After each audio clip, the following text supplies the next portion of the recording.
నీళ్లు నిధులు నియామకాలు నినాదంతో సాగిన తెలంగాణ ఉద్యమం తెలంగాణ వచ్చాక ఉద్యోగ నియామకాల లక్ష్యం నెరవేరలేదని బీజేపీ రాష్ట్ర అధ్యక్షుడు రామచంద్రరావు అన్నారు. ప్రాజెక్టులు నీళ్ల విషయంలో బీఆర్ఎస్ కాంగ్రెస్ పార్టీలకు సరైన విధానం లేదని దుయ్యబట్టారు. హైదరాబాద్లో జరిగిన మీట్ ది ప్రెస్ కార్యక్రమంలో బీజేపీ రాష్ట్ర అధ్యక్షుడు రామచంద్రరావు పాల్గొన్నారు. తెలంగాణ వచ్చాక ఉద్యోగ నియామకాల లక్ష్యం నెరవేరలేదని, చాలా ఏళ్లుగా యూనివర్సిటీలు పార్ట్ టైం ఫ్యాకల్టీతో నడుస్తున్నాయని అన్నారు. మిగులు నిధుల రాష్ట్రాన్ని బీఆర్ఎస్ అప్పుల పాలు చేసిందని ఆరోపించారు. ప్రభుత్వ పనులు చేసిన కాంట్రాక్టర్లకు 20,000 కోట్ల బిల్లులు పెండింగ్లో ఉన్నాయన్నారు. సర్ప్లస్ స్టేట్ బీఆర్ఎస్ పార్టీ దాదాపు 5 లక్షల కోట్ల అప్పుల్లో ముంచింది. మన్ని ఈ రోజు తెలంగాణలో కాంగ్రెస్ పార్టీ వచ్చిన తర్వాత 2 సంవత్సరాలు మన నిధుల పరిస్థితి ఏ విధంగా ఉందనంటే, ప్రభుత్వ ఉద్యోగస్తులకు ఫస్ట్ టైం జీతం ఇస్తామని చెప్పి నిన్న క్యాబినెట్లో పాస్ చేశారు. అంటే ఫస్ట్ నాడు జీతం ఇస్తాము క్యాబినెట్ పాస్ చేసిందంటే అంతకన్నా దురదృష్టం ఏంటండి? అంటే వాట్ ఈజ్ ది రీజన్? అంటే మొదటి రోజు మీరు ఇవ్వలేరా జీతాలు?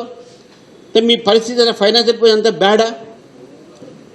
దాదాపు 60 మంది రిటైర్డ్ ప్రభుత్వ ఉద్యోగస్తులు ఆత్మహత్యలు చేసుకున్నారు పెన్షన్స్ లేక.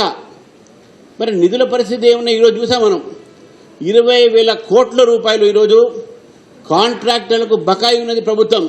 20,000 కోట్లు మామూలుగా కాదు. విద్యార్థులకు ఫీ రీఎంబర్స్మెంట్ 10,000 కోట్ల బకాయిలు ఉన్నారు.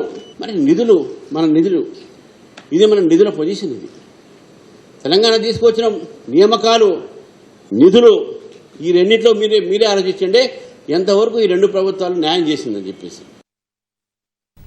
బీఆర్ఎస్ కాంగ్రెస్ పార్టీలకు ప్రాజెక్టులు నీళ్లపై సరైన విధానం లేదని రామచంద్రరావు అన్నారు. కృష్ణా జిల్లాలో 299 టీఎంసీలకే కేసీఆర్ సంతకం పెట్టడం తొందరపాటేనన్నారు. కృష్ణా జిల్లాల్లో తెలంగాణకు అన్యాయం జరిగేలా కర్ణాటకకు కాంగ్రెస్ సహకరిస్తుందన్నారు. ఈ విషయంలో వచ్చే వరకు సరే, కేసీఆర్ గారు ఆ రోజు మనకు రావాల్సినటువంటి ఒక కృష్ణా వాటా జిల్లాల్లో 299కే టీఎంసీకి సంతకం పెట్టి మనకు రావాల్సిన వాటా కన్నా తక్కువకు సంతకం పెట్టి ఒప్పుకున్నారు. సరే, ఆ రోజు తొందరలో ఉండే ఇది అయిపోయింది. గోదావరి జలాల మీద నేను ఉత్తరం రాశాను మొన్న రేవంత్ రెడ్డి గారికి. గోదావరి జలాల వినియోగంలో కూడా ఈరోజు నీరు పేరు మీద 130,000 కోట్లతో ఒక ప్రాజెక్టు కడితే ఆ ప్రాజెక్టు తెలంగాణ రైతులకు ఎక్కడ పనికి రాకుండా చేసి దాంట్లో కుంభకోణాలు చూసి మళ్ళీ ఇప్పుడు ఇంకో ప్రాజెక్టు సేమ్ ప్రాణహిత చేవళ్ళ అని మళ్ళీ రివ్యూ చేయాలి, తుమ్మడి హట్టు హైట్ పెంచాలి, అది ఇదని మాట్లాడి ఇప్పుడు ఏదో వాళ్ళు ఆలోచిస్తున్నారు గోదావరి మీద. అంటే 12 సంవత్సరాల నుంచి నీటి మీద ఒక పాలసీ లేదు 2 ప్రభుత్వాలు కూడా.